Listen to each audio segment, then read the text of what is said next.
বিদ্রোহী কবিতা।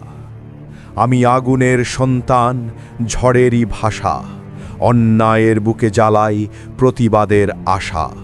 আমি সেই কণ্ঠ যে থামে না কখনো, শৃঙ্খল ভাঙার গান গাই অনবরত অনুক্ষণ। আমি বিদ্রোহ, আমি বজ্রের গর্জন, মিথ্যার দেওয়ালে ছুঁড়ে মারি সত্যের অর্জন। অন্ধকার রাতে আমি আলোর ডাক, ভয়কে পিষে করি সাহসের ফাঁক। আমি রক্তে লেখা ইতিহাসের কথা, অন্যায়ের বিরুদ্ধে জাগ্রত ব্যথা। আমি দুর্বার, আমি অনমনীয়, শত্রুর চোখে চোখ রেখে বলি আমি স্বাধীন, আমি নির্ভয়। যেখানে অত্যাচার সেখানেই আমার গান, ভেঙে ফেলি বাধা, গড়ি নতুন জাহান। আমি মানুষ, আমি মুক্তির স্বর, বিদ্রোহ আমার প্রাণ, আমি নতুন ভোর।